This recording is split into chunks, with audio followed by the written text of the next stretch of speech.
Hola, ¿qué tal están? Mi nombre es Mauro Morales, bienvenidos a otro episodio del Camino del Programador. El día de hoy quiero continuar con nuestro club de lectura y comenzar con el primer capítulo del Programador Pragmático. Si no vieron la introducción, pues les dejo el link a la misma en este video y en las notas del video. Y el capítulo 1 se llama así, una filosofía pragmática. De esta introducción, antes de pasar a los temas específicos del capítulo, hay una cita que me llamó mucho la atención y dice así: piensa más allá del problema inmediato, colocándolo en su contexto. Después de todo, sin este contexto, ¿cómo puedes ser pragmático? ¿Cómo puedes hacer compromisos inteligentes y tomar decisiones informadas? Y esto me encantó, creo que es una manera en general en la cual uno debería de vivir, no solamente aplicándolo para programar o para el trabajo profesional. Y es la idea de no tomar las cosas solo porque así han sido siempre o porque así las hemos recibido o porque es la única manera que conocemos de hacer algo, sino que debemos de analizar el contexto en cada situación para sacarle el mejor provecho, para saber, ok, siempre he utilizado este lenguaje, pero ¿hace sentido en este contexto? No solamente tomarlo por defecto, por ni siquiera considerar una opción alterna. Es cierto, en la mayoría de casos tal vez vamos a querer seguir resolviendo el problema de la misma manera que lo hemos venido haciendo porque nos ha funcionado. Sin embargo, si hay algo que está en constante cambio es nuestra industria, y por lo mismo pienso que somos más sujetos a cometer un error si no estamos constantemente analizando el contexto en el cual trabajamos. Así que dentro de este primer capítulo tenemos el tema número 1, el cual se llama Es tu vida.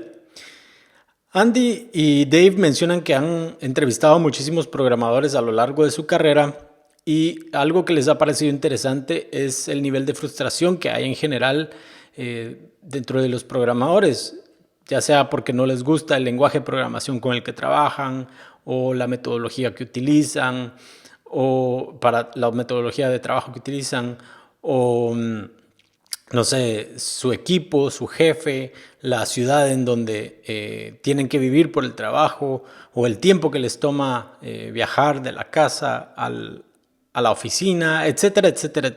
Hay muchísimas razones por las cuales hay frustración.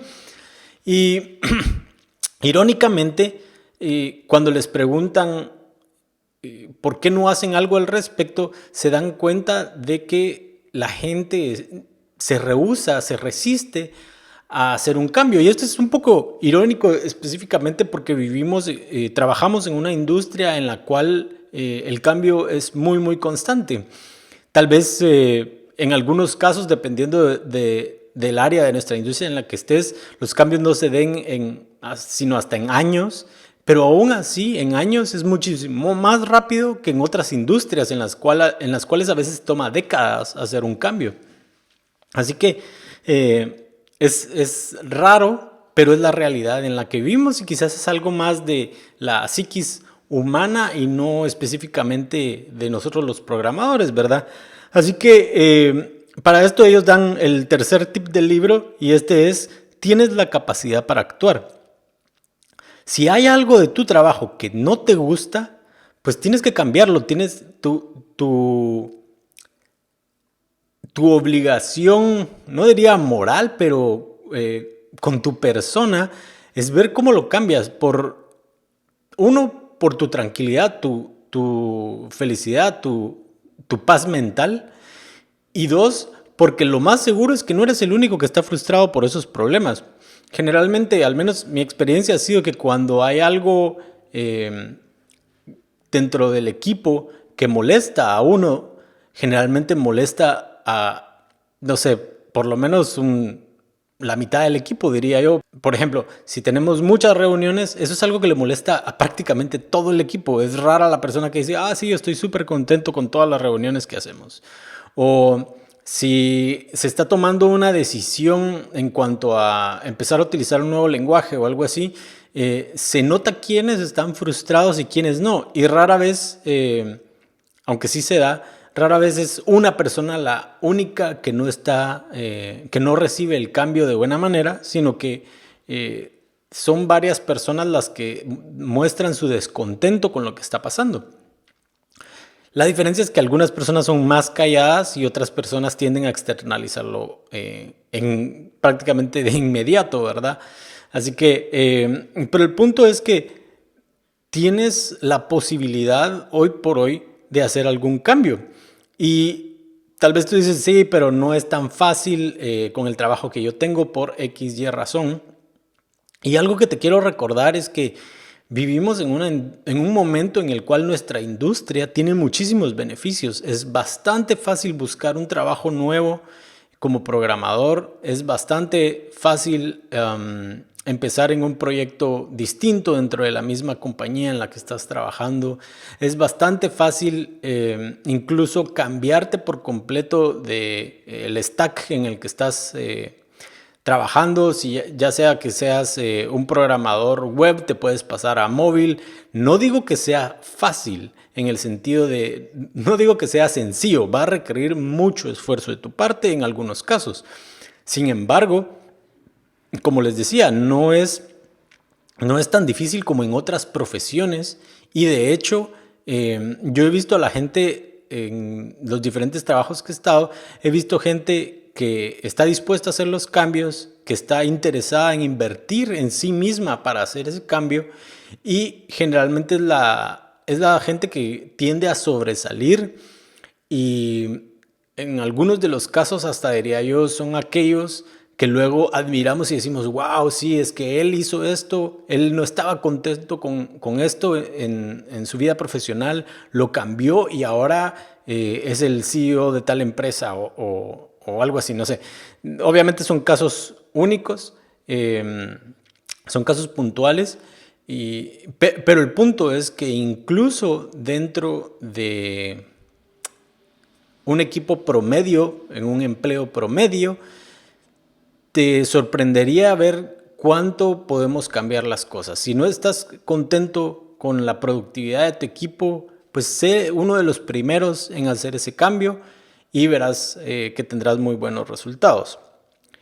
Y pues obviamente como les mencionaba, ellos dicen que en el peor de los casos, si realmente no, porque también de nada sirve estar intentando un cambio, intentar y ver que ninguno de los esfuerzos que haces rinde resultado, pues buscar otro trabajo, ¿verdad? Buscar otro empleador y por más que a veces esto puede ser difícil porque tienes gente que depende de ti, nadie está diciendo que lo hagas de una manera alocada. Recuerda que es algo pragmático, algo en donde analizas el contexto y si no puedes cambiar de trabajo de un día para otro, pues eso es normal. Tómate tu tiempo, mientras estás trabajando, no dejes tu trabajo, busca un trabajo nuevo, aunque te tardes 6 meses, un año, prepárate para esos nuevos trabajos y pues enhorabuena, eventualmente vas a poder hacer el cambio si estás dispuesto a hacer todo el esfuerzo, ¿verdad? Ok, el tema número 2 que ellos mencionan se llama El gato se comió mi código fuente. Me gustó una cita que tienen Andy y Dave en este segundo tema que dice así: el programador pragmático no tiene miedo de reconocer un error o falta de conocimiento. Y esto es algo que de verdad, al menos a mi parecer, cuesta encontrar en nuestra profesión. No sé por qué, pero nos da miedo reconocer que no sabemos algo o que cometimos un error en algo y tendemos a buscar excusas que no solo no tienen mucho sentido hacer, sino que no benefician a nadie. Lo único que hacen realmente es perjudicar nuestra relación con el equipo, el proyecto y en general hacia dónde va la empresa en la que trabajas, con buscar excusas que no tienen sentido solo por miedo a vernos mal delante de otros, miedo a reconocer que hay cosas que no conocemos. Cuando en lugar de caer en eso, lo que deberíamos de hacer es tratar de decir, ok, si existe algo que no conozco, pues tengo la oportunidad ahora de aprender de ello. O bien es algo que no conozco, preferiría que busquemos un consultor o una persona dentro de la empresa que tenga más experiencia en esta rama que yo. Eso me pareció formidable y algo que dicen ellos mejora a la hora de que empezamos a hacer esto es la confianza que hay dentro del equipo. Es, no sé si les ha pasado a ustedes, pero es agotador cuando uno conoce que hay una persona o más de una persona en un equipo que tiende a decir, ah, sí, eso lo sacamos en 2 días. Y uno sabe, ya los ha escuchado decir 1000 veces que lo hacen en 2 días y se tardan 2 semanas en resolverlo o XY.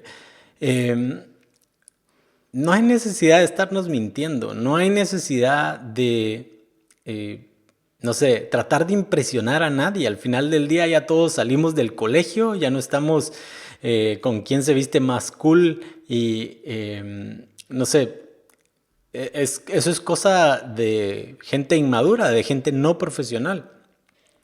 Lo que necesitamos hacer es que el resto de nuestro equipo confíe en nosotros y de esa manera poder trabajar como una unidad y poder avanzar de la mejor manera. Así que esto también me gustó un montón el tema de el gato se comió mi código fuente. Y en ello también dan ellos el cuarto tip del libro. Y dicen dar soluciones en lugar de excusas. Y el ejemplo que ellos dan es no digas simplemente que no se puede, que algo no se puede, da opciones de lo que sí se puede hacer. Eso me gustó bastante. No es solamente reconocer no sé esto, sino decir no sé esto, pero déjame investigarlo. Y en efecto, ir a investigarlo y regresar con una respuesta. No tiene que ser la respuesta más adecuada. También puede ser investigar al respecto y creo que aún así no tengo suficiente contexto o conocimiento del mismo, ¿verdad? Pero el punto es hacer algo más allá de solamente decir que no se puede, o de hacer algo más allá de buscar una excusa. Sí, tuvimos este error en producción porque, y empieza no mentira tal vez, pero la culpabilidad de otros, pero jamás la nuestra, ¿verdad? Y por el contrario, pienso yo que lo que tenemos que hacer es reconocer dónde fue nuestra falta, qué fue lo que preveímos de ver que podía ser un problema y tratar de ofrecer soluciones alternas. Ok, ya pasó este problema, ya culpa de esto perdimos X cantidad de clientes, pero podemos hacer esta otra opción. O lastimosamente perdimos esta información en la base de datos, pero podemos tratar de recrearla. Eso me recuerda en mi primer trabajo que por error eliminé una base de datos, o una tabla, creo que solo fue una tabla de una base de datos. Y pues obviamente fue un error bastante grave porque afectaba a un sistema. Y lo primero que hice fue correr a buscar los backups, pero no existía ninguno. Y en ese momento mi actitud pudo haber sido, bueno, pero no es mi culpa, es culpa de la persona que no hizo un backup desde un principio. Pero el punto tal vez que nos están tratando de enseñar en este libro, y no digo que yo lo sabía en ese momento, lo aprendí gracias a mi jefe en esa oportunidad, es la idea de que ¿y por qué asumes de que hay backups? ¿Por qué no empezaste a hacer la tarea que estabas haciendo creando tu propio backup, incluso localmente, si es que se puede, ¿verdad?